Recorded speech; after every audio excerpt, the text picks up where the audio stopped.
Good afternoon, everyone, and welcome to the regular council afternoon meeting of Monday, April the 26th. This meeting is being recorded live and is streaming on the District of Summerland YouTube channel, youtube.com District of Summerland. All representations to council, written or verbal, will form part of the public record and be available to the public for viewing electronically or as a written record. Members of the public may access the meeting or participate in the following ways. Watch the meeting live or recorded at the Summerland YouTube channel, youtube.com, District of Summerland live or recorded. Request to speak during the meeting. Those who have not registered in advance but wish to speak during the public comment opportunities may connect to the meeting by calling the meeting conference line at 778-907-2071 and entering meeting ID 506-489-9374 and passcode 485186. After I have provided everybody who has pre-registered with an opportunity to comment, the floor will be open to those on the conference line.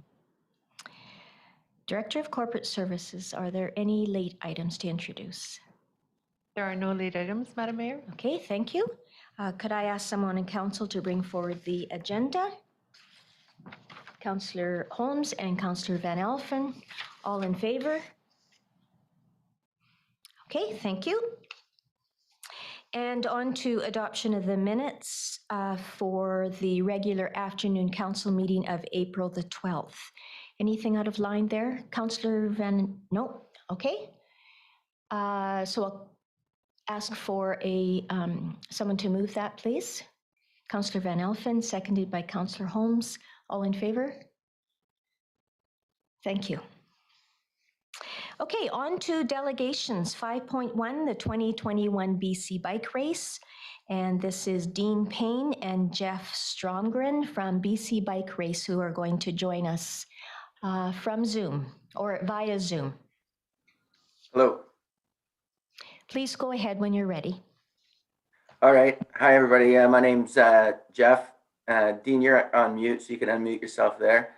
And I'm going to share the PowerPoint presentation that we've brought along with us.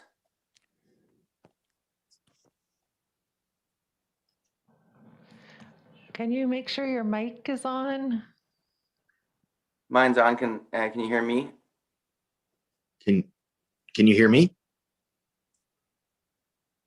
Okay, perfect. Go ahead there, Dean. Thanks for your time. And we're here from the BC Bike Race to request endorsement and support of the 14th annual BC Bike Race. And just having a little bit of technical difficulty. If you could just hold your presentation for one moment. Okay. Thank you.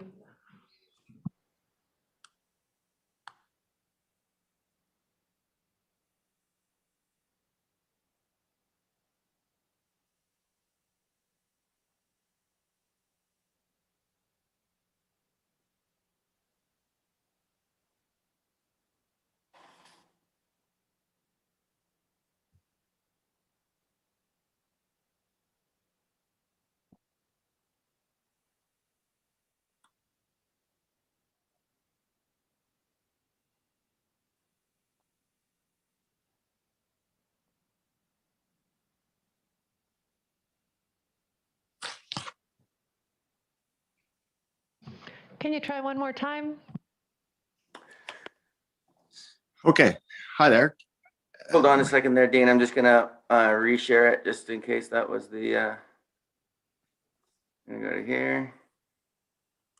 Share that from beginning.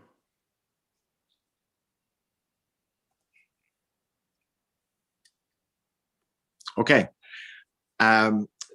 Thanks for your time. And Jeff and I are here to seek council's endorsement of the BC Bike Race for October 4th or 5th, 2021, pending PHO approval and assistance from the district staff with requirements for planning and support to do one stage of 6 days of the BC Bike Race.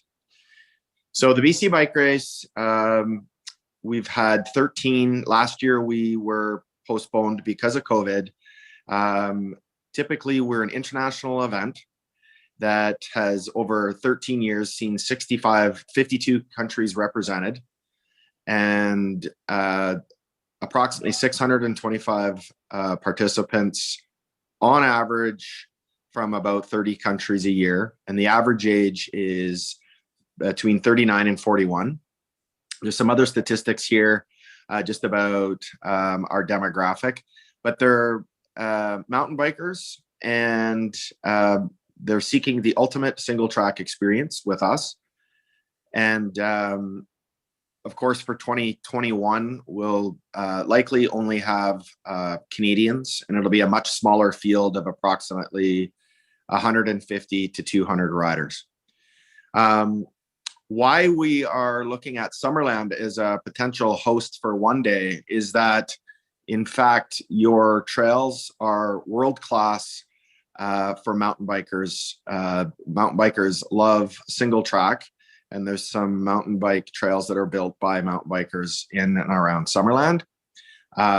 We have a tentative or initial endorsement from the mountain bike community and the Penticton and Area Cycling Association. And we also think that as a staging area to host an outdoor activity, the rodeo grounds are a great staging area for a mountain bike race and access to trails. So we are looking at day 3 of a 6-day event.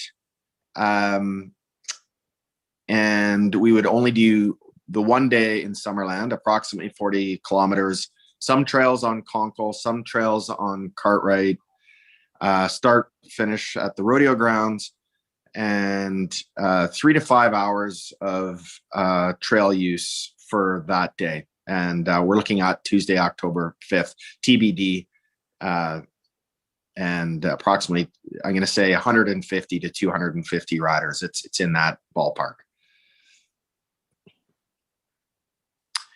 I think, Jeff, you might be able to speak to this slide. Thanks, Dean. My job with the BC Bike Race is to work with landowners and trail organizations and people on the ground to establish the course that we'll be using. And we've been doing a lot of research and connection building in the community with people that are keen and understand what we're asking. And we kind of came up with a few kind of examples here on the screen of the kind of places and trails. And I think the important part here that we wanted to illustrate is that we come looking to use the trails that the locals ride, because that's kind of the brand we sell, is that we want the people that come to visit here, whether they're coming from Port Moody, British Columbia, or around the world eventually, or just down from Kelowna, we want to show them what the locals are riding and give them a great experience on the bike.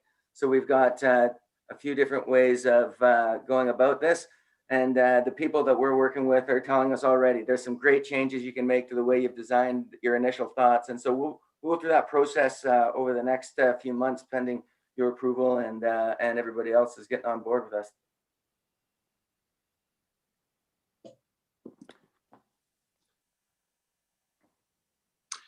Okay, so we wanted to keep it pretty streamlined for our request. And I think I'd add to that that the 2 trail networks are across each side of the valley. we try to minimize impact to the community. We're not looking to race through the streets or block off traffic or anything like that. The places that the riders would get a time is on the trail, and we could use chip timing to do that. And we feel like adopting a format in racing called the enduro style is there's sections that are not timed. In other words, if transferring stages between Conkle and Cartwright, it'd be an opportunity to ride at a leisurely pace. We see stopping at Fall Festival aid station with fresh produce that's picked right in that time in early October. And, choosing a route through the community between the mountains that would hopefully garnish a little bit of community enthusiasm and, that kind of thing where we would work with the community to, have you design where you would like us to go or not. So the way we work is really arm in arm with the local bike clubs and the 18 communities we've worked in over our history.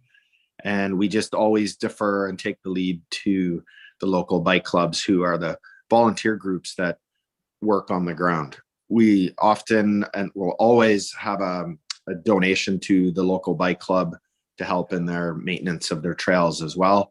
And we work with the bike club to choose trails that are sustainable, that, we're not going to wreck trails, and work with the bike club to decide the route in the end. So that's our ask specifically. And I think we would welcome any questions.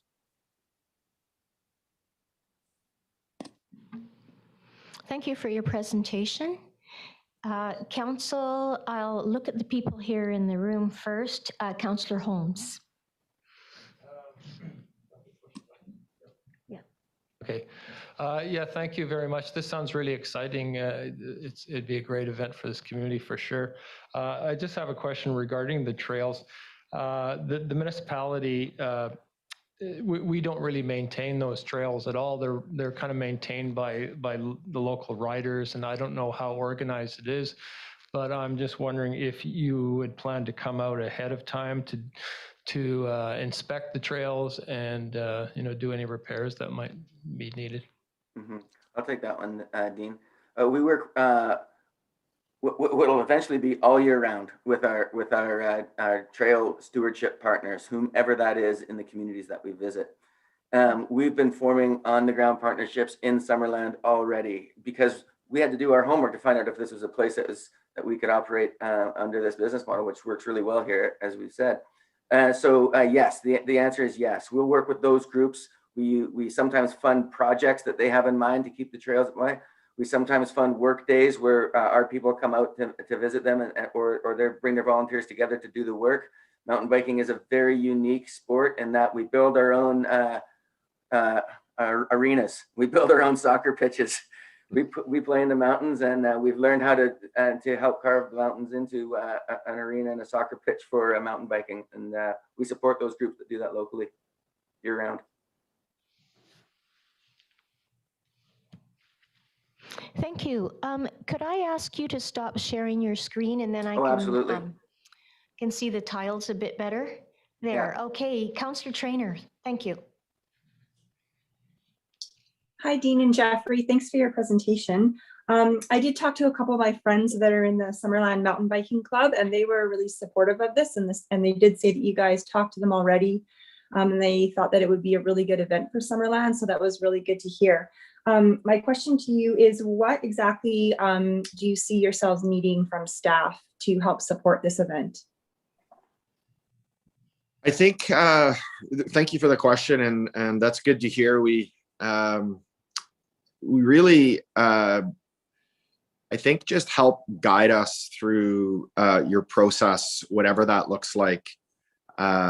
We've had really good discussions with Laurie Mullen, and so hosting an event is often, many layers, and as much as we like to simplify things, we just always take the lead and guidance. Every town that we operate in is unique. So, we just like to make sure we're doing everything the right way, especially in the first year.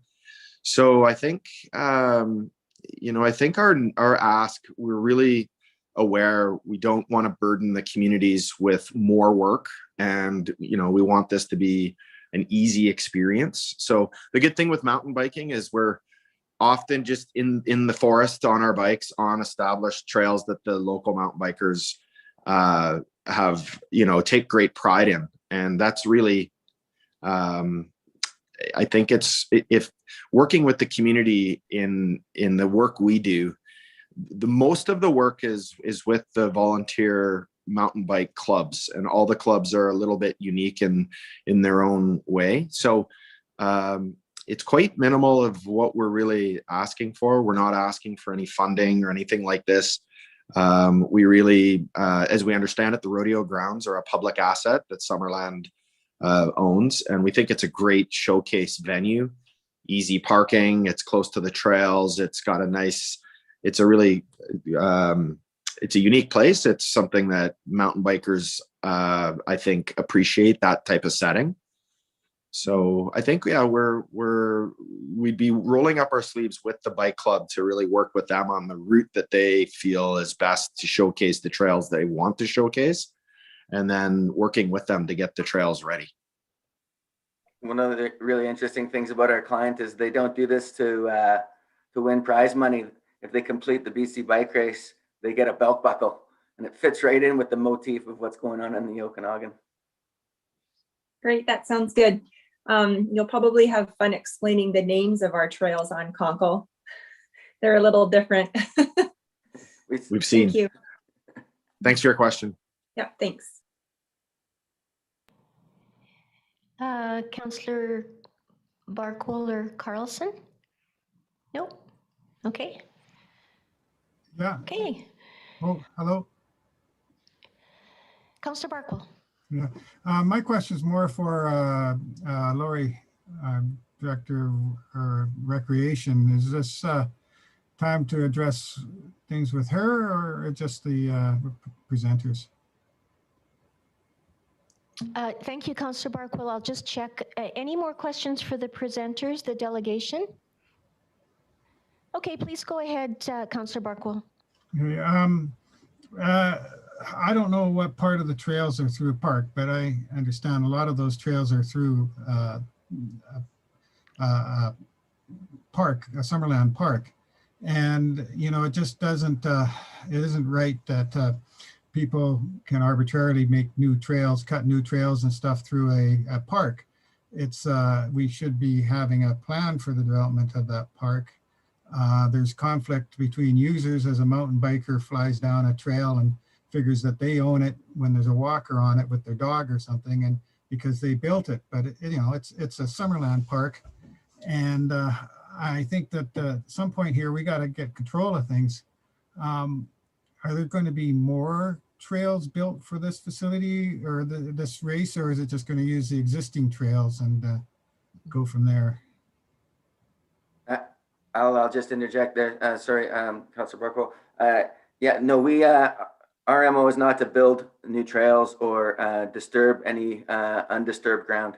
The idea is that we came to Summerland because there's an inventory of trails that are available and built by locals and embraced by locals, and we support the locals to and help them maintain their relationships at home too. They do a lot of hard work trying to build up their own sport locally and maintain their own relationships, and we want to support those relationships. And so, thanks for your concern about that. It's something that's important to us as well. Please go ahead, Lori. Yeah, thank you for the question, Councillor Barkwell. Yeah, so as Jeffrey mentioned, it's using existing trails. There would need to be some education around when the race is happening so that there wouldn't be conflict and appropriate signage and information going out on the trail. But just a matter of note to council is the majority of the routes that are being proposed here for this race are on Crown and private land and a portion of Summerland district land. So the organizers are aware that they would need to get the permissions from the Crown and for the private landowners to use those trails prior to moving forward. Similar to the Test of Humanity race, which majority of that race happens on private lands, they're looking at similar trails there on Cartwright. So just a heads up on that.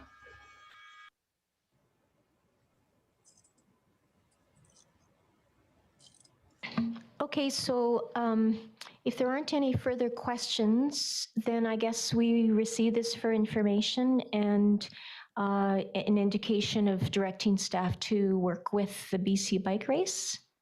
Okay, would someone like to bring that resolution forward, please?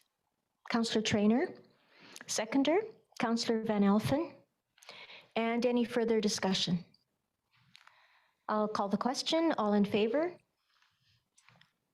Great, that's carried unanimously. Thank you so much, you two. Thank you. And thank you for bringing this potential opportunity to Summerland. I really appreciate, and as you can hear from Councillor Traynor, others in the community are already appreciating the opportunity to highlight some of the recreational activities that we have already on the ground, so to speak. So thanks again. Thank you very much. Okay. Thank you very much. Thank you.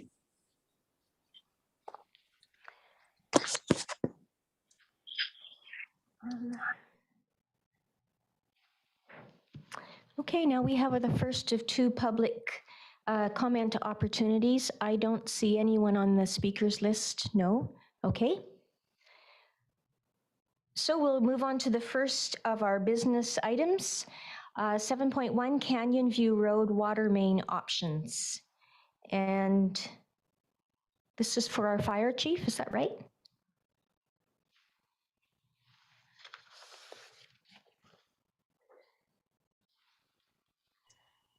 Madam Mayor, it's No. Glenn here, but I can't speak to the water main update. No. I believe that's Kristen. Well, no wonder I'm looking at the wrong agenda. So 7.1, Community Emergency Preparedness Fund, Emergency Operations Center and Training. Now over to you, Chief Noble. Thank you. Thank you, Madam Mayor. Yes, I can speak to this one. So before council is a recommendation from staff to support the Regional District Okanagan-Similkameen in their grant application to the UBCM Community Preparedness Fund for Emergency Operations Centers and Training Program. The amount they've put forward as way of a grant is $133,800. The District of Summerland, as part of the Regional Emergency Program, would be partnering with the RDUS, the Village of Karamias, the towns of Princeton, Osoyoos, and Oliver to train, develop protocols for Regional Emergency Operations Center. The hiring of an emergency management expert consultant would be hired to assist with the development and delivery of the EOC, refresher training, a full-scale multiple jurisdiction exercise, website design, and enhancement of the mass notification implementation system that currently exists within the RDUS, but Summerland does not have a Summerland specific model. So the risk to us to partner with the RDUS is minimal to zero, and staff's recommendation is that council endorse that application.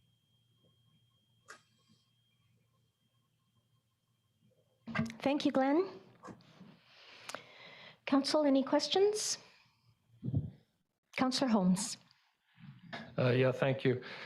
So I noticed in the grant application that it talks about after a needs assessment, it seemed the Civic Ready, the RDUS's system, would be the preferred option. And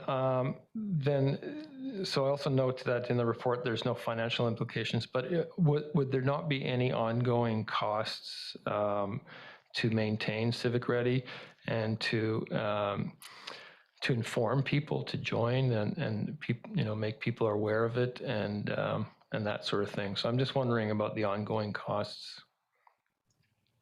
through the chair, part of this assessment will be to discover or to explore those costs, but the cost to us to apply for this grant is zero. So there may be future further costs to maintain that system, but at this time I don't know what those would be. But to apply for the grant, there is no cost. Okay, thank you. Councillor Van Elfen. Thank you, Madam Mayor. I'd like to bring the staff recommendation forward, if that is appropriate. Okay, any questions of council that are on Zoom today? Okay, thank you, Councillor Van Elfen. Thank you, Madam Mayor. That the municipality of the District of Summerland participate in a joint grant application with the RDOS to the UBCM Community Preparedness Fund Emergency Operations Centers and Training Program in the amount of $133,800. And that council endorse the regional district in Okanagan, Snoqualmie to apply for, receive, and manage grant funding on the District of Summerland's behalf. Thank you. Seconder? Councillor Patton. Any further discussion? Call the question. All in favor? Any opposed? That carries unanimously. Thank you, Council. On to 7.2, the 2020 financial statements, and Dave Svetlichny will be presenting this. Thank you, Madam Mayor. So Canadian audit standards require that those with recognized authority have asserted that they have taken responsibility for the financial statements prior to the issuance of an audit report.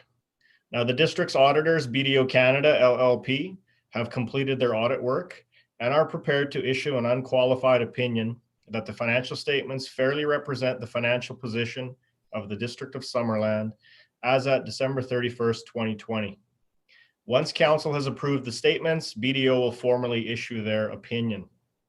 Now, prior to handing today's presentation over to Mario Perotti, who's a partner with BDO Canada and the engagement partner for the district's audit, I wanted to briefly comment on the statements overall and at an extremely high level.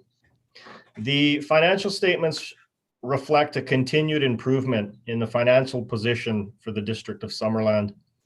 Two financial indicators that I would like to highlight this afternoon are net financial assets and reserves. Net financial assets measure a municipality's ability to cover its financial liabilities with its financial assets at any given point in time. The district's 2020 financial position reflects net assets of $8.5 million, strengthen its position from the $4.3 million in net assets reported in 2019. District reserve funds at the end of 2020 total $29.3 million, which was an increase of $2.8 million over last year. This increase in reserve funds is primarily attributed to the district not spending budgeted funds on specific projects, along with the district receiving a $2.7 million COVID-19 grant from the province of BC, of which the district transferred $1.7 million into reserves for future use. So now I would like to call on Mr. Perotti to provide council with BDO's overall comments on the district's financial statements and their audit findings. Thank you.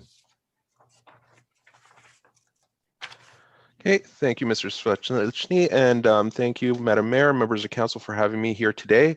I understand that you have a fairly full agenda, so I will walk you through a brief presentation, and I'm happy to answer any questions that you have on the financial statements themselves. In your package, you would have received the full set of the financial statements as well as my written report to council. If there's any questions after we run through the numbers that you have on those items, please feel free to ask them. But in the interest of time, I'm going to walk through the financial statement highlights. So when we look at the financial results this year, as was just mentioned, we saw that there was an improved growth and within the district's operating results. And we see our financial assets increase from $33 million to $39 million. And that is mainly in cash increase. Your receivables and other items affecting your financial assets remained the same. But we also saw your liabilities increase at year end from 13.6 million to 17.5 million. And one of the main increases why the liabilities went up is because of the extensions granted by the province of BC in terms of remitting property taxes to the ministry. And so those payments were made after year end, which would have drawn down some of the cash position as well as the liability. But as was spoken to, we did see that increase from 4.3 million up to 8.4 million in your net financial assets, which again assures you that you allows you to be more stable in your revenues going forward. In looking at your revenues, and I'll preface this by stating we're going to be doing a lot of comparison to the financial plan, but understanding that last year was a very different year, and because of that, you had to perform an amended COVID budget. The financial statements, though, measure the operating results against the original budget only. So that's why when you look at this, you're going to see some items, you're going to see some budget variances that will surprise you, but that's because the rest of the year you were comparing to the amended budget, not the original one. And so when we look at your revenues, you had $40 million of revenues this year versus 38.6 last year and an original budget of $48 million. The largest single item that was there that contributed to the revenue shortfall was in your government transfers and grants. Obviously last year there were projects that were delayed, there were and grants that didn't come through just because of the nature of the pandemic. But over and above that, you actually weathered the storm in terms of revenues from in a pandemic year quite well, and we didn't see significant drops like we have in other communities. And looking at your revenues broken down by source, that $40 million in revenues, I wanted to highlight that taxation only forms 26% of your revenues. So what's happening is that you actually have a larger portion based on sales of service, and so your user fees is what's generating a lot of your revenues there. So that's actually quite good because it shows that you have a lower reliance on your property tax base and can control increases more because you aren't as heavily reliant as some other communities are.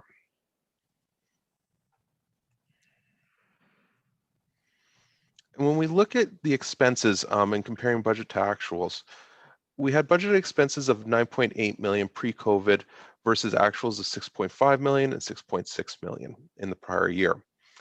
Understanding that as COVID hit, there were cuts that were made, there was pivoting that happened, and so we did see across the board a lot of reductions in your expenses. The one item that I will highlight did increase is environmental services, and you were over budget there, and that's your landfill liability. So it wasn't necessarily that you went over budget on spending. Because of the changes in the assumptions that had to be used in calculating what your future landfill closure obligations are, the landfill liability increased by 1.8 million and is reflected in these statements. So it's not a today we went over budget by this, it's that we're projecting now that the landfill liability is higher. And the reason for the change was because interest rates plummeted. And so when we're projecting out what the closure is going to be in 30 plus years, we have to discount it using your current cost of borrowing, which when your borrowing falls to under 1%, creates an increased liability for you, just how we calculate discounted cash flows. So it's not necessarily that it's a real increase in the liability, it's just a change in your estimate. And so it's not that you were over budget per se. And this slide just touches on where you spend your money between labor, contracted services, materials, and supplies to give you an idea of how that 38 million is spent. Now, when we bring it all together, we came to an annual surplus for accounting purposes in the year of 6.5 million, in line with what you had last year. But it's important to remember that when we create our budget bylaw, we create a bylaw that is balanced to zero. And for accounting purposes, the biggest item that we look at is that in your budget bylaw, your capital projects are an expense, but in the financial statements, it's not. So this change in your financial position helps reconcile between your budget bylaw and your surplus for accounting purposes. If we take your annual surplus of 6.5 million, deduct your capital projects of 6.1 million, add back amortization, which is non-cash, we get to our change in net financial position of 4.1 million, which more closely resembles what your budget bylaw attempted to calculate. Now, I also want to preface here that that 4.1 million is after receiving the COVID-19 Safe Restart grant of $2.7 million. And if we back that out, you're left with $1.4 million is really what your surplus would have been, which is what you did normally budget to put into reserves year over year. So you can see that you were very close to what your intentions were in the budget bylaw, were it not for timing of grants when they were received and that sort of thing. So, and I'll also report that although we compared to the original budget on the financial statements, when we look at how you fared against your COVID budget, you were actually very close to your actual results to your COVID budget. Now, the next few slides I want to talk on, just because when we wrap it all up, we have an accumulated surplus of $126 million for the district. And when you look at it, that's a huge number to say, this is what my surplus is that I've accumulated. But it's important to break down what is there for council to be able to use in the future versus what isn't really there to spend. So as mentioned earlier, between your reserve funds, where you have your community works fund, which is restricted by contract, 2.8 million, plus your statutory reserves, you have total reserves that have limitations on how you can spend it of 5.2 million out of that 126. We then also have capital equity. So capital equity of 102 million. And what that number represents is what you've spent in the past on your infrastructure, on your buildings, on your community, less amortization and less any debt outstanding on it. Think of this as the equity in your home, the community of the district of Summerland. 102 million, again, that's not cash. And then we come to the current funds. The current funds is what is actually available for cash for council to spend and to transfer to future years. You have in your general fund $8 million, and then the remaining $7 million is spread out between water, sewer, and electrical funds, which those monies have to be spent on within those funds. So really, of that $126 million, you have $8 million in your unrestricted funds available for future years, which is about 20% of your overall budget, annual budget. So when looking at that 126 million, you can see that it is actually a modest surplus. And with that, I'll open it up for some questions on the numbers themselves.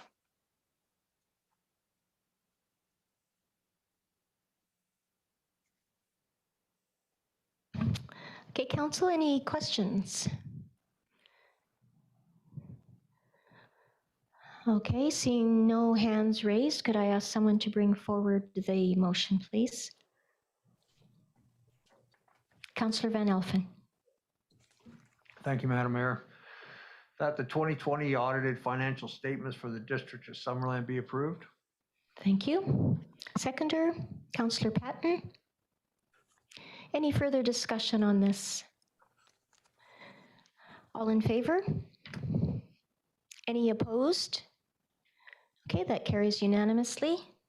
Thank you very much, Mr. Svetlichny. And I'm sorry, I don't have your name here. Mr. Parodi, thank you very much. Thank you. And if I may have one comment before I go, I do want to express a great deal of thank you to your finance team. They do a fantastic job in terms of making sure that they are ready for the audit, making sure that we're getting what we need in full access to the records. And when we did look at your internal controls, we had no recommendations to make in terms of improvements this year. And I felt that it was important for council to understand that those were our observations because you do have a strong team in place. Great, thank you so much for stating that. Kudos to our team. Thank you very much. Thank you. Okay. On to 7.3, and again, this is Mr. Svetlichny for the 2021 tax rates bylaw. Thank you, Madam Mayor. Council adopted the district's 2021 to 2025 five-year financial plan on February 26th of this year. This plan included a 1.65% property taxation revenue increase for 2021. Now, based on the district's overall assessments, residential properties will contribute 87.3%, or $8,157,000 of the total $9.34 million budgeted tax revenues in 2021. Businesses will contribute 9.2% of the total, with the remaining 3.5% coming from not-for-profits, farms, and industrial properties. The average residential property assessed at $592,123 will see a $23.37 increase in taxes over the previous year. The average commercial property assessed at $310,683 will see a $34.32 increase in taxes over the previous year. The proposed bylaw sets the property tax due date as July 2nd, 2021, which is in line with when it normally is here in the district. Now, in addition to the proposed tax rates bylaw in front of council, residents should be aware of the following 2 items. The first item is the change in the homeowner grant and how it's being administered. Effective for 2021, the province of BC has taken over administration of the province's homeowner grant program. Eligibility criteria has not changed. However, homeowners can no longer apply for their homeowner grant at Municipal Hall. They must apply directly to the province using the province's online system, or for those homeowners that do not own a computer, they can call the province's toll-free number. Homeowners are strongly encouraged to claim their homeowner grants as soon as the 2021 property tax notices are mailed out. The second item is to inform residents on the physical distancing measures that will be undertaken at Municipal Hall in light of the increased provincial COVID-19 restrictions. Starting on May 26th and lasting for the duration of property tax time, the district will be limiting the amount of people entering Municipal Hall. We'll be setting up a man table directly as residents come into the main foyer in order to manage the flow of people. There may be instances where people are asked to line up outside and wait until such time as it's safe to enter the premises. And we thank everyone in advance for their patience. Property tax notices will be mailed out the week of May 24th, and accompanying the tax notices will be the 2021 tax insert, which provides residents with the numerous payment alternatives, amongst other important information. Residents are encouraged to review this insert and use an alternative payment method other than physically coming into Municipal Hall. We hope this will keep lineups and wait times to a minimum. And with that said, the attached 2021 tax rates bylaw is now ready for first 3 readings as well as adoption. Thank you. Thank you. Any questions? Councillor Holmes. Yeah, thank you. Just in respect to the homeowners grant and having to apply directly to the province, it seems a bit like fixing something that's not broken, but would you know the reason for that change? And will we put some, I imagine it'll create some confusion in the community. And so will we put some information in with our tax notices informing people what they must do to claim? Through the mayor, I can speak to a couple of those items. As for the reason that the province is doing it, they are centralizing a lot of things now. Last year, in 2020, they centralized the tax deferment process because it is a provincial program. And now they're moving ahead with the homeowner grant. Again, it's a provincial program. And having it centralized, there are a lot of residents that own multiple homes, and this is by centralizing it, it's one way that the province can ensure that only one home is being claimed for the homeowner grant. So that would be answer to the first question. The second question, yes, we already have been as a district through our newsletter. We have some pamphlets, some sandwich boards in Municipal Hall. We are definitely trying to get the message out as we can to residents. We've put it on our Facebook page. Definitely trying to get the message out there that this is no longer. We at Municipal Hall are no longer allowed to accept those applications. So. And through this meeting here, just one more avenue that we can try to get the message out to our residents. Just to follow up. Yeah. To me, the logical place would be with the TACNOS to include something with the tax notices themselves, though? Yes, the tax insert that will be going out with the tax notices has a half-page section dealing with the homeowner grant and how residents can apply, the 1-800 number that they can call in case they don't have a computer as well. So yes, absolutely, it is in that insert.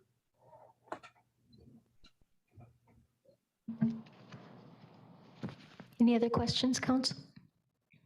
Councillor Trainer. I'm sure my question will be covered in that question and answer sheet that you're going to include with the tax notices.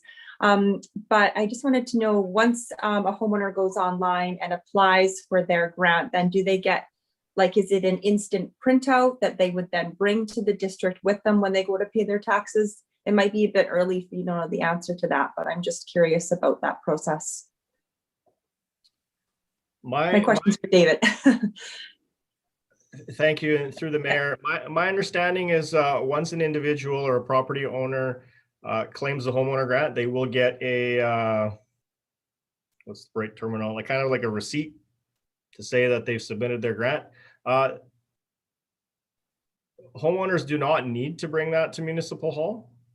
When they come to Municipal Hall, or depending on how they're going to pay their property taxes, they would just claim whichever grant that they're claiming. They would just pay the difference, which shows up on the property tax notice. So our property tax notices, we provide 3 different columns. Column A is what if a resident is not claiming the grant. Column B is if they're claiming the regular $770 grant, and column C is if they're claiming the senior or the disabled grant of $1,045. So we as the district do not require them to show us anything. They would just make whichever payment they would require, and that would be it.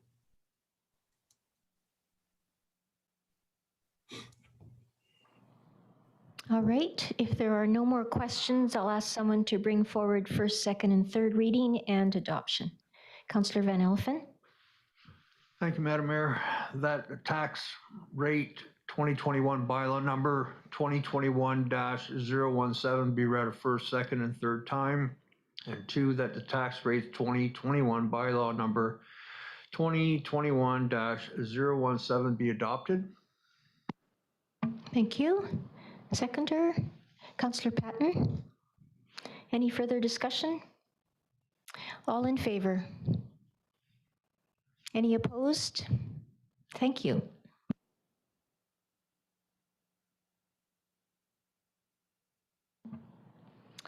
Okay, now on to 7.4, quarterly update on procurement for Q1 2021, and this is for Karen. Thank you, Madam Mayor, and good afternoon, Council. This procurement report is prepared quarterly for Council information as an update on procurement activity valued at $250,000 or greater. In the first quarter of 2021, the existing Works Department service vehicle fleet was updated with expected delivery of the 5 replacement trucks within 6 months. The total cost was $521,473, which included 2 1.5-ton 4x4 dual wheel dump trucks, a 3/4-ton 4x4 service truck, and a 1.5-ton 4x4 dual wheel service truck. The second item was the Eisentalk outlet pipe replacement, construction and non-construction work. This is related to the feasibility of raising the dam, and it was awarded to KWL, who had done the previous stage of the replacement project. And finally, negotiations concluded and the final drawings were submitted mid-March for upgrades to the Summerland Arts and Cultural Center building in the value of $426,634. And that concludes my report, Madam Mayor.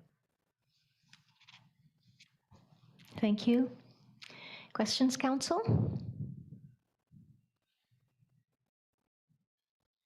All right. Could I have somebody bring forward the motion to receive for information, please? Councillor Holmes, seconder. Councillor Patton. Any further discussion? All in favor? Any opposed? Okay, that carries unanimously. And now for the biggest piece of our meeting today, 7.5 quarterly update on our strategic priorities. And of course, this is for the first quarter of 2021. And I will ask CAO Stat to introduce this. Well, thank you, Madam Mayor. I'm actually really excited to start in on this today with council, and of course the whole senior management team will participate in this. I'll start with the slide deck here, Karen, actually, if we want to load that up. And the first slide, just as that starts getting loaded up, will be about council's strategic priorities, and there are 6 of them, and I'll just mention what they are right now. Infrastructure investment, good governance, community resilience, alternative energy, active lifestyles, and downtown vibrancy. And the intent of the exercise for quarterly reporting is to be able to report into council on these strategic priorities, and to do that with a certain sort of rhythm. And so there's always a good line of sight for council on what we're working on, and of course, a good reporting structure from the senior management team into council on the effort that's being maintained to achieve these priorities. I'll go to the next slide. So this slide here is sort of a breakdown under those broad headings that I talked about. And there's a number of different sort of sub-priorities at the project level that we are working on. You'll notice some of the squares in this slide are red. Those are just some additional updates and additions that council had made back in October of 2020. And I just wanted to sort of frame out how today's discussion is going to go. We do have about an hour and a half for it. And what we'll be doing is each senior management team member will be discussing a slide associated with each one of these priorities. And so we'll sort of plow our way through these various priorities, and we'll talk about of course, the description briefly, the activities to date, and then the next steps that we'll be working on. And at the end of the slide presentation, we've also put together a little bit of a sort of dashboard that we can evolve over time. That's good reference piece for council also in terms of where things are at on a quick reference basis. And so what I think we'll start right in on is the first priority, 1.1, and that will be over to Chris Johnson to start in on for council. And I think what we'll do, just given the time we have for this and the number of slides, we'll probably move along at a pretty good clip, but it will definitely answer any questions as council sees fit on a per slide basis, and then move on to the next slide and so forth. So with that, we will turn it over to Chris, and you can go right ahead there, Chris. Thanks, Graham. Good afternoon, council. So priority 1.1 is asset management. So there's been lots of progress on our asset management journey to date since we started in 2018. We've got our inventory in place, our policy and strategy, which were adopted and put into place in 2019. And we've created a steering committee that was meeting monthly prior to COVID, and we've sort of lost some momentum, but we're looking to get that back on track here shortly to help move the initiatives that are identified in the strategy forward. Last year, we brought forward a new business case template and a project prioritization framework that we used for our financial plan. And next steps that we're looking to move forward is improving our data quality and our tools through our GIS, as well as 3 of us will be attending a level of service workshop with Asset Management BC that we were successful on a funding application through them, which will be in May and June this year. And then later this year, we want to bring sort of the first annual update to council on our asset management strategy and where we're at in our roadmap, and forecast forward where we're going from here. So with that, if there's any questions from council. Thank you. Councillor Holmes?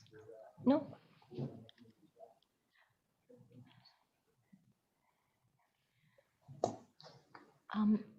Will I be able to see the, yes.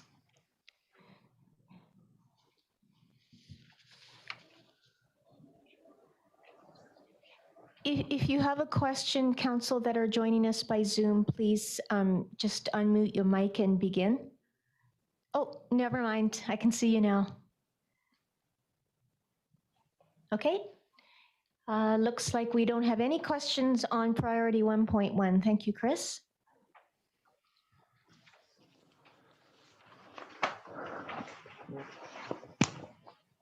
Okay, 1.2 is the 10-year capital plan for road and water main.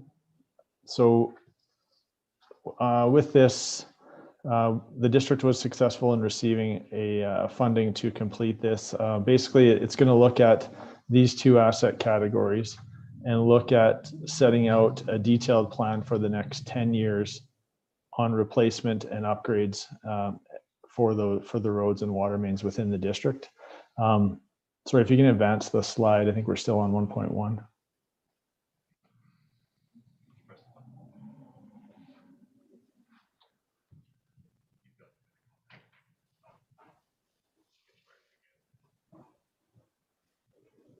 Thanks for your patience, Chris. We're just getting the next slide up. Yep.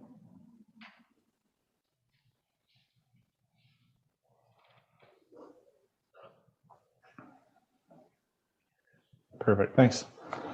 So the goal of this 10-year capital plan is to look at other factors such as level of service and risk, as well as condition, and set out a detailed 10-year plan for which water mains will be replaced within the district and which roads will be upgraded. This will, for the roads sections, this will be utilizing the road condition data that we gathered in 2019, which is another priority on this list. I believe it's 1.5 that I'll speak to in a little bit. But it's basically to help lay out where we should be spending our money and help make informed decisions on these bits of infrastructure, so that we're getting away from the reactive decision making and repairing the worst first and looking to invest our funds wisely into these two assets. So with that, if there's any questions on this one.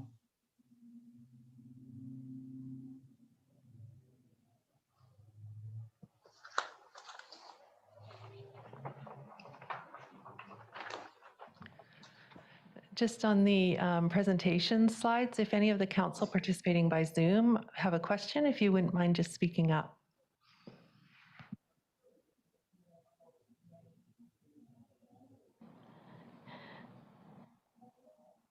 Okay, so I guess we're good to go on priority 1.2, Chris. Okay, oh, sorry. Sorry. Yeah, so we're finished with priority 1.2. Okay, and then now, so we can head on to priority 1.3. Perfect, thank you, Madam Mayor. 1.3 is the Giants Head Road and Water Main System improvements. So this dates back, I think it was in 2017, we looked at the initial detailed design of this full reconstruction of 2.6 kilometers of Giants Head Road from Harris Road to Hilborn Street. Over the last few years, we've tried unsuccessfully at this point for grant applications or funding to assist with the proceeding with this project. However, we are continuing to seek any possible grant opportunities that may arise and may apply to this type of work. Last year, we brought, when we updated council on this discussion, there was direction to look at some alternative road improvement strategies that we could pursue potentially for Giants Head Road, as sort of short-term options to deal with the road in its current state, as it is in quite poor condition, and look at completing the water main improvements at a later date. So staff is working on determining what those potential road improvement options would be, and we're looking to report back to council in the third quarter of this year. At that time, we'd be looking to get direction on whether we move forward with a short-term road option or if we look at borrowing options to complete the full reconstruction of this 2.6 kilometer stretch of Giants Head Road. And then based on that, we'd then be looking at tendering and constructing that work later this year and into 2022. So with that, if there's any questions on Giants Head Road.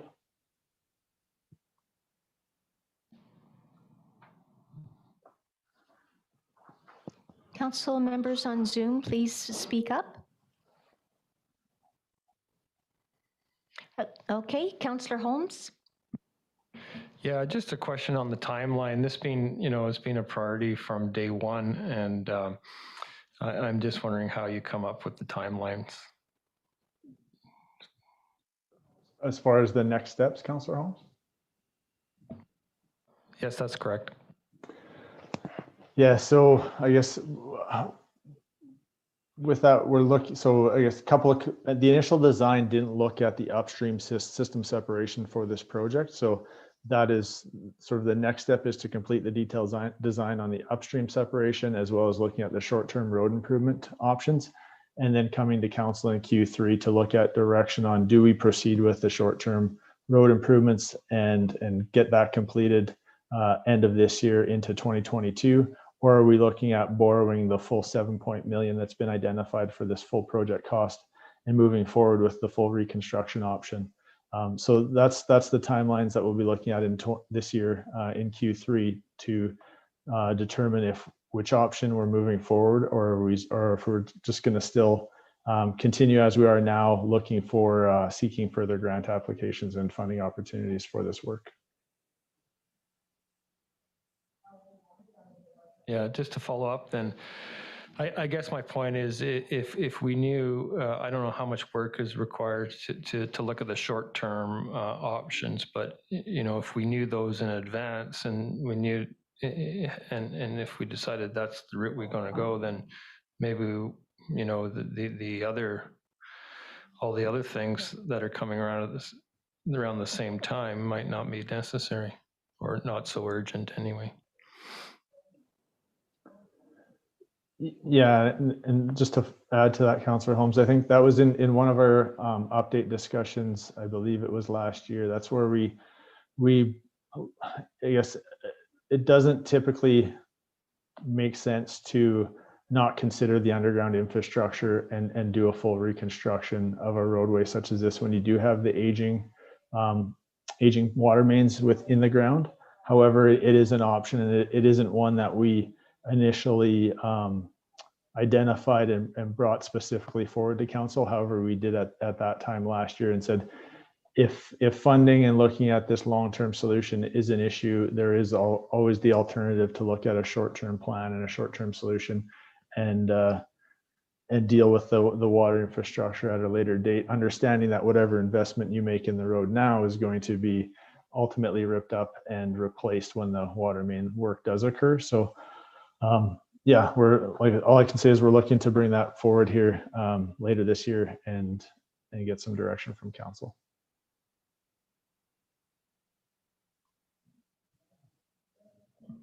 Any other questions, council? I do have one. Thank you, Councillor Carlson. Thanks. When it comes to upstream water system separation, that would be things not on Giants Head Road. But what about downstream? Would replacing all of the water infrastructure along Giants Head Road then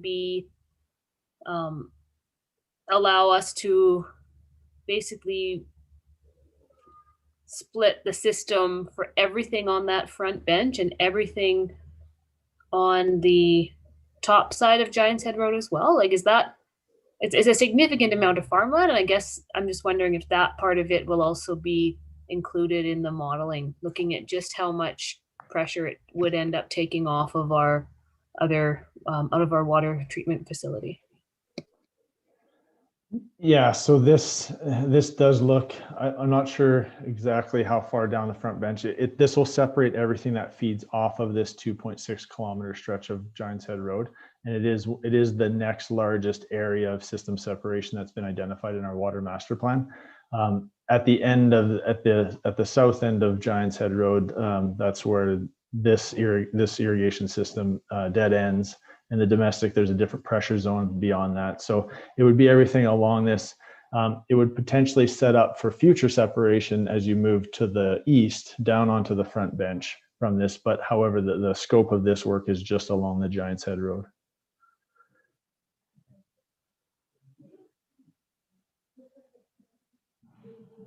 Do you have a follow-up question, Councillor Carlson?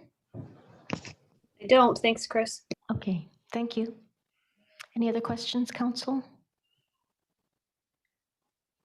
Okay, so we're done with that one and on to priority 1.4. I believe this one's over to Jeremy Storvold. If he's on, oh, there he is.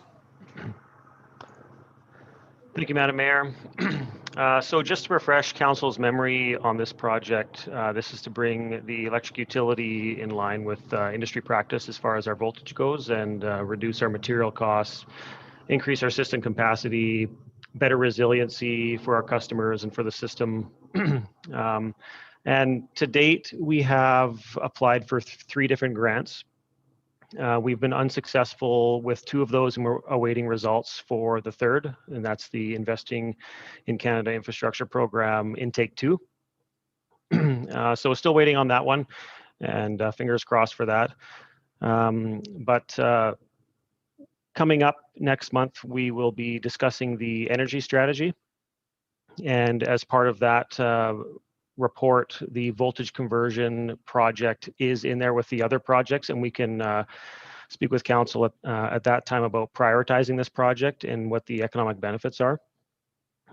So at this point, the next steps are wait to see what the results are for our last grant application, and go over those that energy strategy with council next month. Thank you. Any idea on when we might expect those results from the 2nd intake? There's been it was supposed to be at the end of the year, and we haven't had an update from the funder on any dates for that. So the end of 2020, you mean? End of 2021. Oh, 2021. Okay, thank you.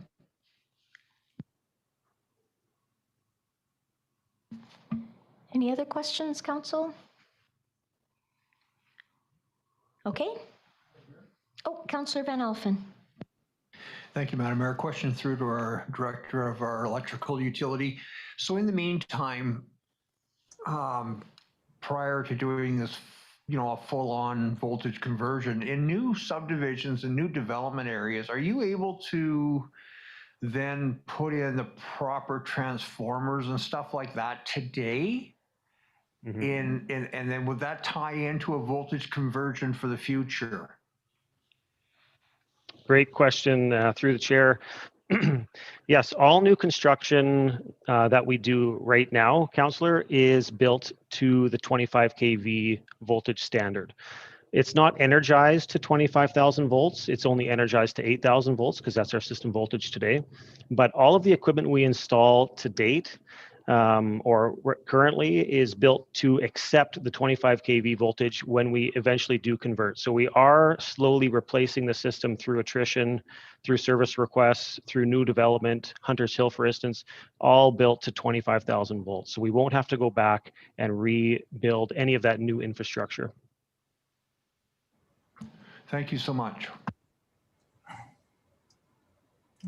Question? Please go ahead, Councillor Barkwell. Yeah. So when we have our energy strategy discussion later, will we also talk about some of the numbers for sort of a capital reserve, like in the other utilities we put in, well, for water, I think it was like 5% in rate increases in a row, specifically to go into capital funding, capital reserve. And we don't have a similar program. We haven't done anything like that for the electrical utility, which, when we had our meetings, and might have been previous council, where there was, a fairly just as large, if not larger, infrastructure deficit in the electrical utility. So are we going to talk about addressing that in our strategy meeting coming up? Thank you for the question. Through the chair, Councillor, we did have that infrastructure deficit, and we did have a conversation around our budget and how much money we're putting away towards asset management. I believe it was at our last during our last budget cycle, and we did. Council did choose to put away $400,000 roughly per year towards our asset management program. So there was some decisions made there, just to refresh your memory. And the energy strategy does not include an analysis of the electric utility budget and how the assets are managed.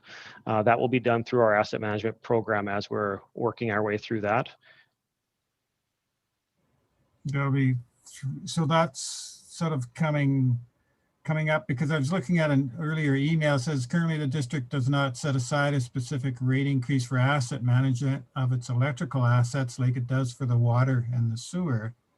So that kind of made me think, maybe this one isn't really being addressed the same way, and it's time to do that. So you're suggesting that not at this next meeting, but in the future? Or I was a little bit distracted there, maybe.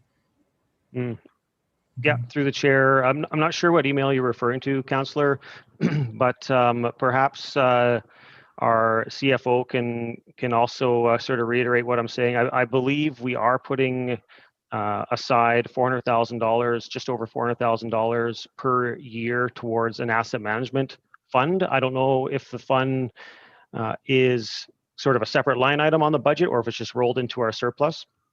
But council did decide to put aside some amount of money for that every year, and we have been accumulating that. Is it sufficient?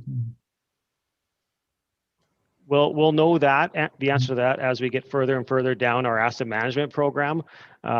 We do have some work to do on our asset conditions and to update that report that was done in the past on our asset health. So once we get down the road on the asset health indices, we'll be able to see, do we have enough in reserves to address our infrastructure deficit going on into the future? It looks like maybe our director of finance here has some comments. No?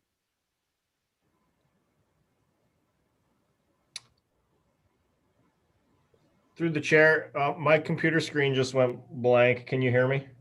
Yes. Okay. To answer your question, Councillor Barkwell, the comment that was made, Council may recall that when we were looking at the 2020 budget, there was a lot of work that had been done up to that point on the asset management side of things, and specifically around water and sewer. Council did make a resolution and a decision that for the next 5-year period, so from 2020 to 2024, that water rates would increase 5% every year, specific to asset management, and sewer would be 3.5% every year for sewer reserves. When we came and we looked at the electrical utility, there was a decision made that for 2020 and 2020 alone, 3.5% rate increase, which equated to $404,000, was designated to go into an asset management reserve. However, there was no decision made looking into the future. There were a few reasons for that. One of the main reasons was the district was still looking at our electric utility inventory and trying to get some better numbers around what our deficit truly was. And the work has been continuing on through that process. So what Jeremy's saying there is, as we're looking towards 2022 budget, this will be brought back to council, and we'll kind of have those discussions in regards to asset management and putting money away on an annual basis into reserves. I hope that answers your question, Councillor. So while it's not part of the energy strategy, it will be part of our next budget discussions in the next cycle. Yes. Thank you. Okay, thank you. Any other questions? Councillor Patton. Thank you, Madam Mayor. Jeremy, could you just remind me why we were turned down on the two grants, the one for 6.6 million and the other for 684,000? Yes, through the chair, the January 2019 application for the first intake of the Investing in Canada Infrastructure Program grant, They did not provide an explanation on why that was denied.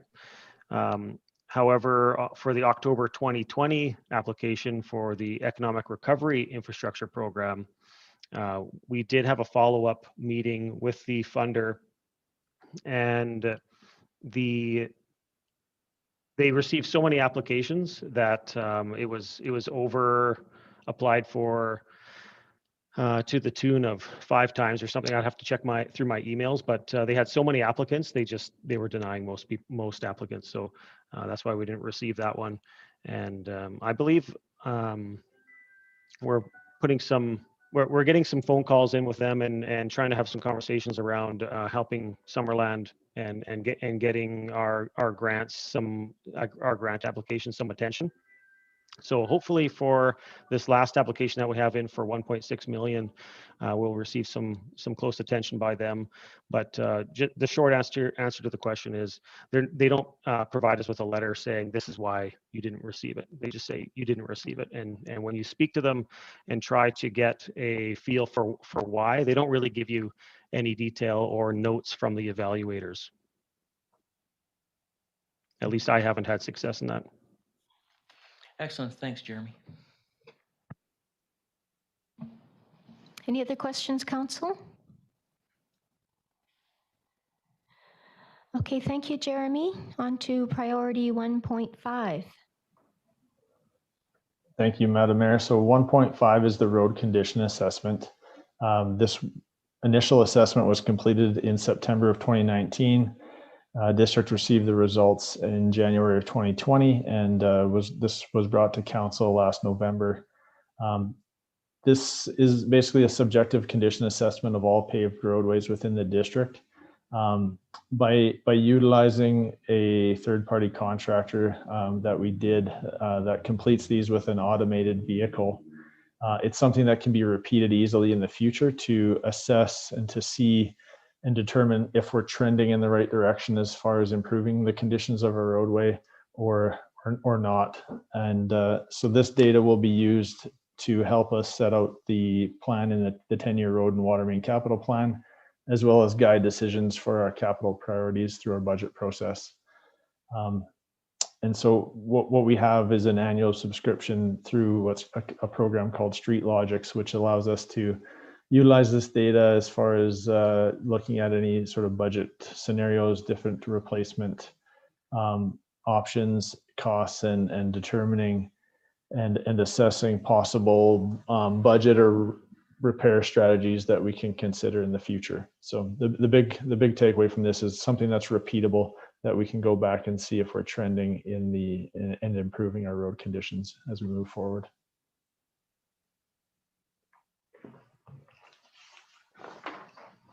Councillor Holmes. Yeah, thank you. I was just wondering, is this information public? No, it is not.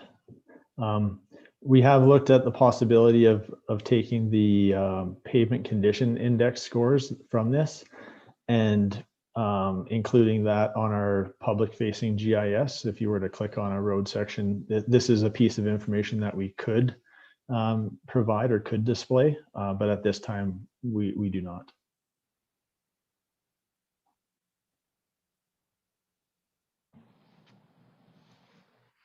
I have a question for you, Chris, that comes under the next steps.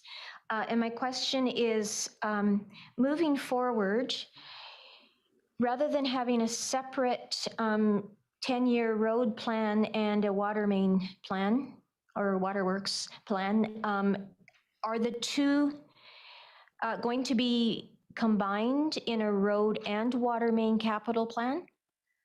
Or is that something that already exists and I'm just unaware? I guess, sorry, thank you, Madam Mayor. Right now we have separate general capital and our water capital budgets. So yeah, this is to look at combining or at least reviewing those assets in conjunction with one another. Because whenever we're doing water main replacement, we're ripping up the road, and it makes sense to do usually do full road reconstruction at that time.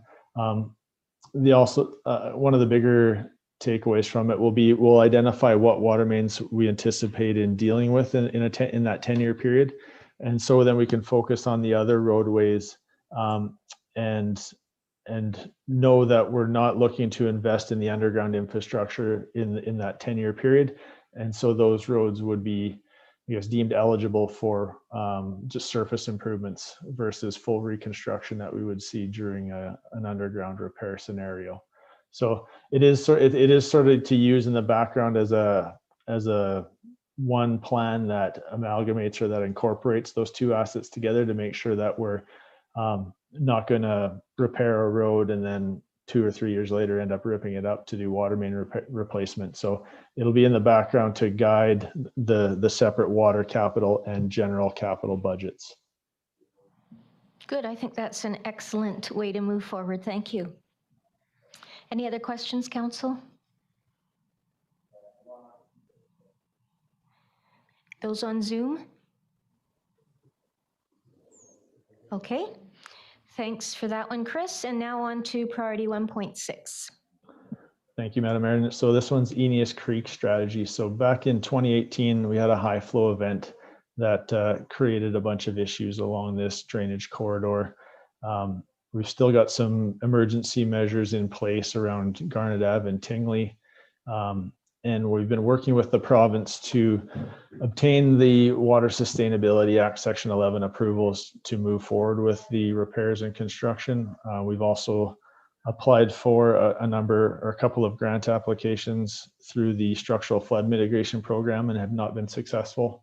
And have recently, through discussions with the province on those applications, have put in an application for the flood mitigation planning program to look at an Eneas Creek flood mitigation plan. So initially, following the high flow event, we did an assessment of the creek and identified a number of potential either sections that had been damaged or potential areas of concern. But there are a number of challenges as far as trying to increase the capacity of this corridor. And that is one question that always came up in the structural flood mitigation applications, where the works that we were proposing was just to mainly repair these 6 sections or these 6 priority projects that have been identified and are shown on the figure on the slide, but didn't look at how can we increase the capacity of this drainage corridor. So the province would like us to target a 1 in a 200-year event, which if this were an open field channel and there weren't residential houses, for instance, along the corridor, that may be an option. So we're going to sort of take a step back and hopefully get the approval for that planning fund and go through that process to determine for this creek what is the ultimate design capacity that the province is in agreement with.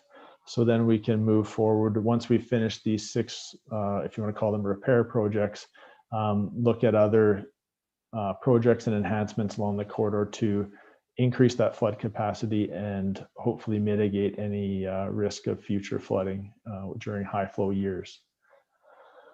So next steps that we're looking at is we expect the Section 11 approval to come sometime between now and the 3rd quarter of this year. And then we would be looking at moving forward with the tender of these 6 projects. Prior to doing so, or I guess once we've tendered the projects, prior to awarding those construction contracts, we'd be looking to come back to council to confirm the funding and priority of them. Currently in our capital budget, we assumed getting the structural flood mitigation grants, which were 100% funding, which we weren't successful on.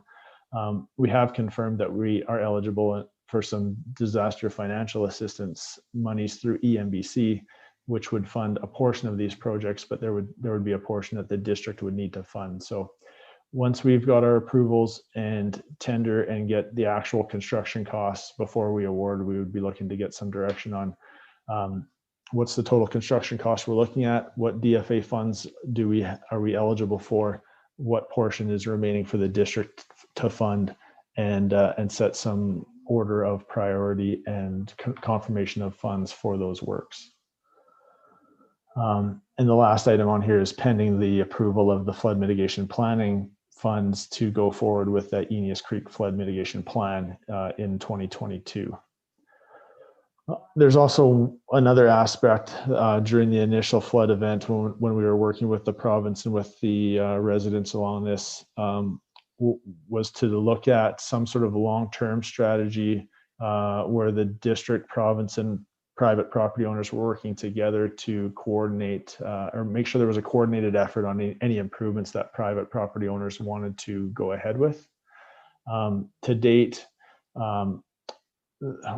that's where this flood mitigation plan will come into a play. I think a lot better at this point. Private property owners are required to apply on their own through Front Counter BC to get approvals and get their Section 11 approvals to go forward with any work. We do have the assessment study that they can refer to and get some recommendations on any improvements they are looking to make on their property. But there is no dedicated resource from the district to look at sort of being that middleman between the province and the property owners. So that is one aspect that will continue on in the future that wasn't noted on this slide. Questions, council? Anyone on Zoom? I just have one, Chris. Could you verify that the project that's marked 1.1 is the Peach Orchard Trail or the Centennial Trail that goes down along Peach Orchard Road? 1.1, yes. Thank you. Councillor Van Alphen. Thank you, Madam Mayor. Question through to our Director of Public Works and Utilities. So many years ago, we were instructed by dam safety, I guess, to reduce the levels in the Garnet, in all our dams, I believe. And if we were able to, if there was more capacity to hold back water, would we be able to control these flood events any better than what is happening today? Because of the level had to be dropped, I guess we're discharging more water, you know, through the spillway, so to speak. Is that an option to increase the capacity and be able to hold back more water in a flood event type situation? Yeah, thank you, Councillor Van Alphen. Yeah, so our normal operating level is held below, I guess if you want to call it a full pool level. That being said, based on the current spillway elevation, we do still most years spill for a period of time out of Garnet Dam. One option could be to raise that dam and increase that capacity, but I believe between Eneas and Garnet, we currently do store our maximum license volume on that watershed. So there would be a process to look at trying to increase the storage capacity and raise the elevation of Garnet Dam. So in short, it could help somewhat. You would still potentially, depending on the year, still have some periods where you are spilling and you are having uncontrolled flows. We do constantly monitor this throughout the winter months, making sure that we've dropped it low enough to allow for that storage. And I think it just comes down to being in tune more with the weather conditions, with the snowpack, and managing the water levels as best we can. Thank you, Madam Mayor. Thank you, Chris. Yeah. Hello. Councillor Barkwell. Yeah. Following up on Councillor Van Alphen's discussion on the Garnet system, is the Eneas Dam emptied at the end of the season, or in the winter, or at any time during the year, so that it could absorb some of the runoff in the spring by filling again? I believe it is, but the volume compared to the Garnet Reservoir is quite a bit smaller, like significantly smaller. I believe it's in the around 150, whereas Garnet is over 250 or 2,500. So like the proportion, it's just a small percentage. But yeah, throughout most of the year, it is held full. I don't think we lower it that much, but most dams we do lower them in the fall through the winter to allow for the runoff. Yeah, I know that most dams, it's pretty hard to really make a dent in the flood, but Yeah. you know, anything could help. I thought that maybe we should be doing that. And you know, I don't know, it's a complicated question, I understand, but I thought I'd heard that the ENIAS wasn't being lowered, so it wasn't contributing at all. Yeah, I think for the most part it's held fairly constant. It is a small volume. We will be looking at the potential of investing in that dam or decommissioning this year, so that will be a discussion that will come to council in 2021. Okay, thank you.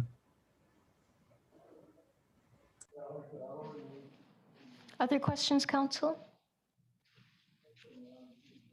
Okay, we'll go on to priority 1.7. Just a comment, if I may, Madam Mayor. Yes, please, Councillor Van Alphen. Thank you, Madam Mayor. Just a comment.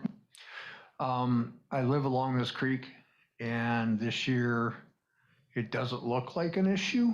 I don't know for sure. I know there's still snowpack to come down, but we've been in one way, very fortunate, and then blessed in another way that we did have some rain this last weekend, thank goodness. But doesn't look like it's one of those potential flood years, but it's not an exact science, and I commend our staff, you know, monitoring the levels on that dam to the best of their abilities. Again, we're being held hostage by Mother Nature, and it's not like, again, not an exact science. So again, my hat off to staff for trying to do the due diligence and do the best they can with what we have. Thank you, Madam Mayor. Thank you, Councillor Van Alphen. And CAO Stad is acknowledging that, so I'm sure that there'll be more at the senior management meeting tomorrow. So thank you very much, Councillor Van Alphen. On to 1.7, Chris. 1.7 is the Eisentalk Dam upgrade. So this is the low-level outlet pipe replacement and potential raising of the dam structure. So this is initially identified back in 2013 when the pipe with some leakage was discovered of infiltration leaking into the pipe. Since then, there's been a few attempts to seal off the face of the dam, and we've since completed the detailed design of replacing that outlet pipe. We just received word that we were successful on a funding application through the Adaptation, Resilience, and Disaster Mitigation Program for $1.8 million towards this project, which is great news. So we're looking at finalizing the tender documents here in the next few weeks and getting this project out to tender in order to complete construction this year. So during construction, we'll do a geotechnical investigation at the base of the excavation to determine the feasibility of raising the dam in the future. So next year we'll look at the design of the spillway upgrade, and then following that, if it's feasible, completing the design of raising the dam structure itself.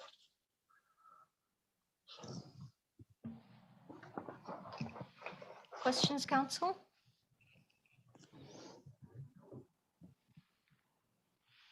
Okay, that looks good. Chris, on to 1.8. Thank you, Madam Mayor. 1.8 is the Trout Creek Flume project. So this is a replacement of the concrete flume structure from Trout Creek to our Summerland reservoir that's just upstream of our water treatment plant. This has been an identified priority for a number of years, and we continue to seek grants for this project. We were unsuccessful on the ICIP grant in 2018, reapplied in 2020, and are still awaiting word on that one. The latest update is that expected announcements are going to occur in spring of this year, but exact dates haven't been identified. So this is about a $5.9 million project to replace the concrete flume with an underground pipe system and to upgrade our intake, which is shown here on the slide, with one that meets the regulatory requirements for a intake and fish screening requirements that are associated with that.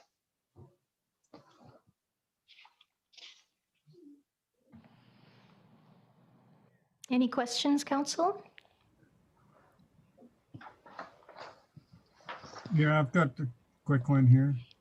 Please go ahead, Councillor Barkwill.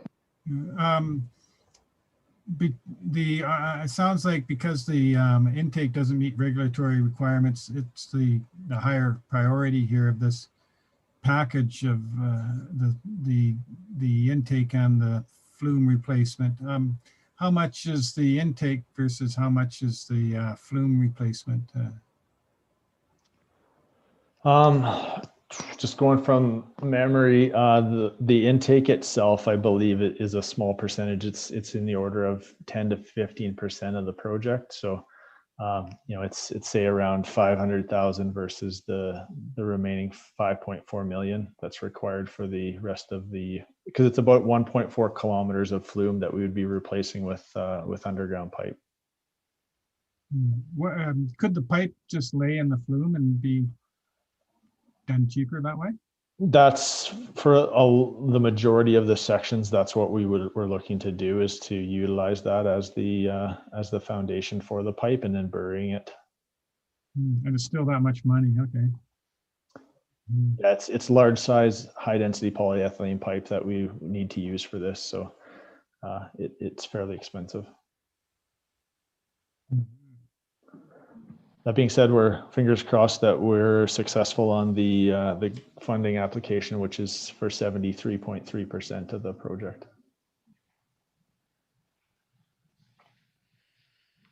Any other questions? On to 1.9. Thank you, Madam Mayor. 1.9 is the organic processing facility. This one has been discussed at council a few times over the last couple of years. We were successful in receiving a 2/3 grant to move ahead with this facility itself, which is about $1.6 million in funding. The design is almost complete, and we're looking to move into the tender stage here shortly, and then begin construction and wrapping that up by the end of this year. And then looking into 2022 to incorporate the removal of food scraps that'll be used in this organic processing facility in 2022.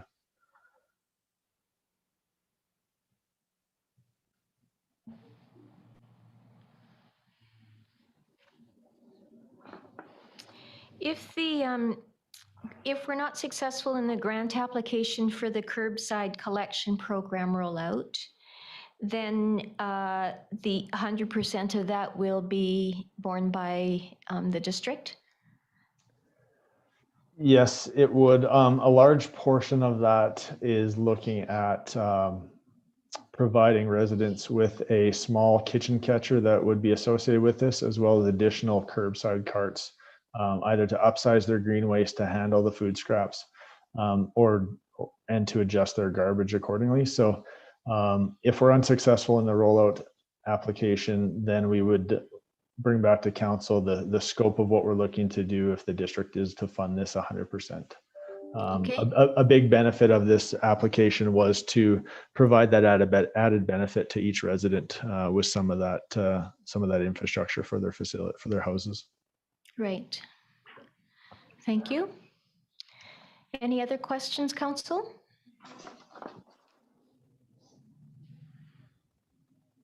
Okay. On to priority 1.10. Thank you, Madam Mayor. 110 is the watershed management plan. So this one is not a large dollar value project, but it is obviously of high importance. And looking at our source water for the district, first step is to complete an update of our assessment of our watershed in 2021, which we recently received $22,000 towards the $30,000 project from OBWB. And then in 2022, we'll be looking to create a source water protection plan, which will identify a number of mitigation measures and protection priorities that are involved around the different activities that occur in our watershed. And then and moving forward to look at periodic evaluation of those to ensure that our watershed remains there for us in the future and isn't compromised as we move forward.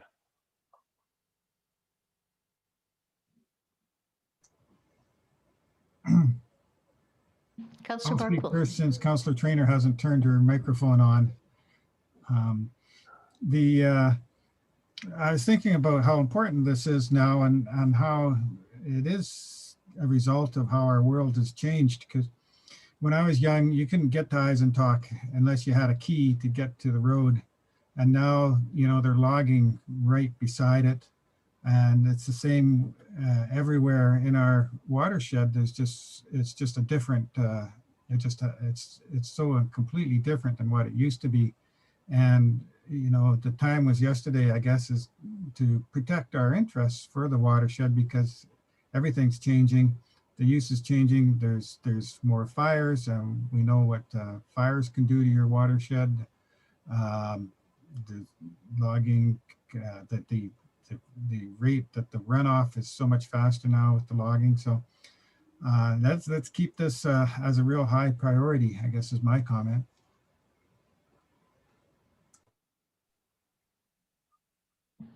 Thank you, May I make a comment as well? Oh, yes, sorry. of course. Go ahead, Councillor Trainer. Yeah, I share the thoughts that Councillor Barkwell just shared as well. And also I wanted to know, once we have this assessment done, is this something that we would share with the province? And if we come up with, you know, mitigation strategies, are they going to listen? And I'm kind of thinking about like where they allow logging to go and things like that. Because it's great if we do this plan, but where does it go after this?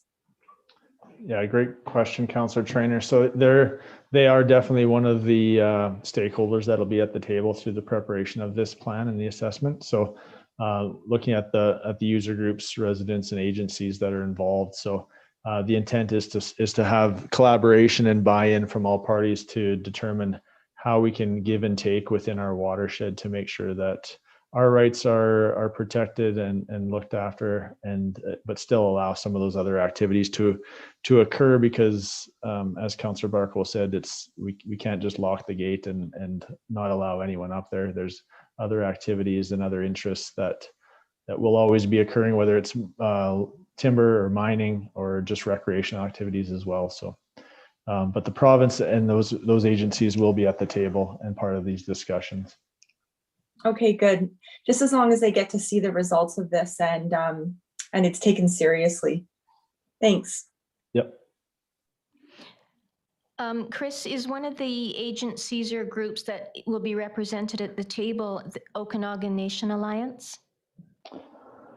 I guess we haven't identified the full range, but yeah, that would definitely be extended out to the different First Nation groups to determine who should be at the table as well. Okay, great. Thank you. Councillor Holmes. Yeah, thank you. So when you're talking about watershed residents, I'm not sure who that is exactly, but I imagine most of them would live outside municipal boundaries. And so how would you connect with those people? Would you be working with the RDUS, or how does that work? Thanks. That's correct, Councillor. Yeah, we'd be working with the RDOS on this as well. So that's where I mentioned it's not a large dollar value project, but it's of high importance, and it's fairly intensive as far as the collaboration and getting those different groups together to collaborate on this.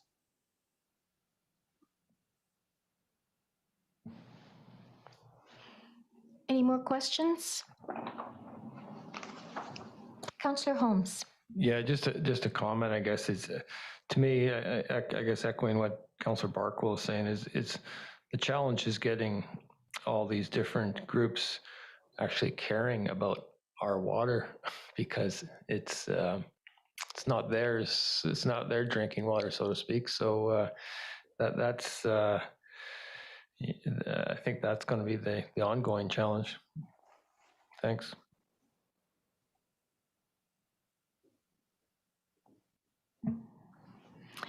Okay, priority 1.11. Thank you, Madam Mayor. 111 is the perpetual slide. So we recently reported to Council on one of the initiatives that were identified in the initial Golder report in 2015 to replace the water main along Canyon View Road. So with that direction, we're moving forward with the finishing the design and tender now to have that constructed later this year.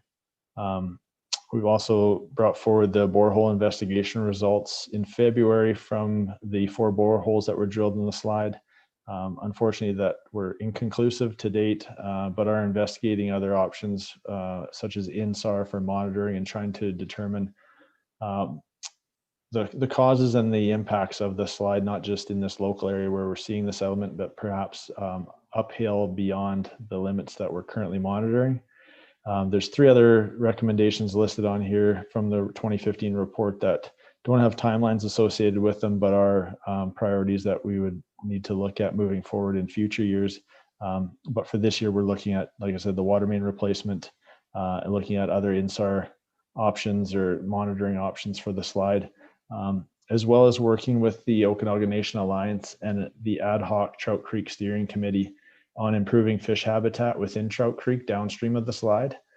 So this is something the ONA is leading, and it's looking at a section from the west of the Highway 97 bridge to the mouth of the gorge, and potentially re-meandering that section of creek that was diked and regraded as basically a straight shot to the lake, and creating better fish habitat in that location.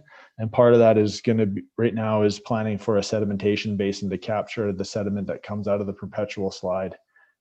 So they're working with us as well to look at any possible option solutions at the slide itself to mitigate the amount of material that's coming into the creek, because that would be the most likely the most cost-effective solution moving forward. But to date, we haven't identified what that is.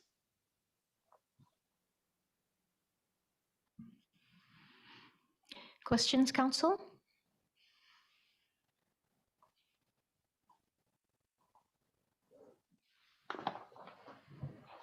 Councillor Van Elfen. Just a comment, Madam Mayor, it'd be nice, I'd like to see the future plans for the meandering of the creek west of the bridge. I know our neighbors to the south have done a sockeye release in that creek, and even in early December prior to runoff, the creek looks like it's mocha in color continuously. Compare it to Eneas Creek where it's very clean. So, I'm hoping that this meandering and collecting of the silt may help clear the creek to some degree. So just a comment. Thank you, Madam Mayor.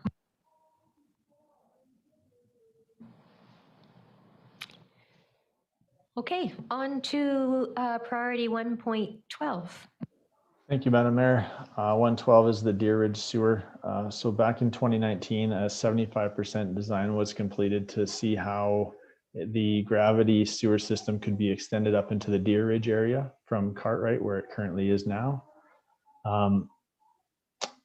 Now that with that 75% design in hand, we're now looking at sewer options for the eco village that in and around the solar site where this trail passes, or sorry, where this alignment for the sewer passes, which is basically following the flume trail for the majority of this alignment shown on the slide.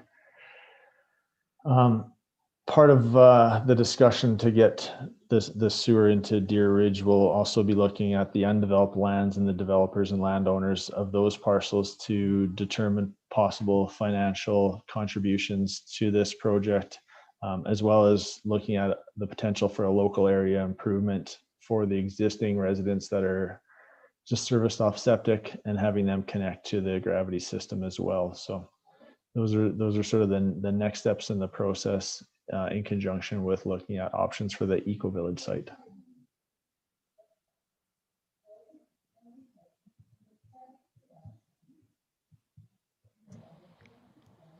Go ahead. Oh, I'll be on the next slide, Madam Mayor. All right. Are there questions on this slide about the Deer Ridge sewer? Yes, I have one question, and I think I know the answer, but still, it's worth asking. I think I note that the at the end of the municipal land, where it starts in yellow, it leaves the flume right away. Well, it's not really a right away, I guess, or a flume right away for flume only, and goes between the properties on Morrow and the properties on Sunset, instead of going out to Morrow and going straight up. And that's really looks like it would be difficult it's very steep, and you'd be going right through two people's yards, one on either side. It's, is that, and I'm trying to figure out, why would you do that instead of going straight out to Morrow? Because the other properties are picked up from Sunset. Is it because of you want to maintain the slope? And is it really going to, how closely is that being looked at as far, the route in that section? Because it looks like it'd be a real difficult area to cut through compared to the road. Yeah, thank you, Councillor Barkle. Yeah, that was the purpose of the exercise in 2019, was to confirm the gravity alignment for this. So based on the slope of the pipe and the cover that needs to be maintained, initially I thought the same thing, that we could get out to Morrow Avenue and go up there, but going that route, we lose cover and aren't able to maintain a gravity option out to there. So part of it was talking to all of the property owners as far as service connection locations and this alignment to see if it would be possible. So it does appear to be possible, but it is the route that we would have to go if we would like to get gravity sewer into that area. So the individuals on Morrow would have to pump, I guess. Which asks me, and it reminds me of another question. So all the people in Deer Ridge, have they been sort of canvassed and about their feelings on this? I mean, I know that it's a possibility. I'd hate to, like, one person on Morrow apparently spent recently $70,000 to replace their septic system. And if somebody's sort of sitting on that bounce, they might be tempted to wait a little bit and see how things work out versus spend $70,000 to repair a septic system when a sewer might be available in 2 years. So do we know that, have they been, what is the communication with the Deer Ridge residents been?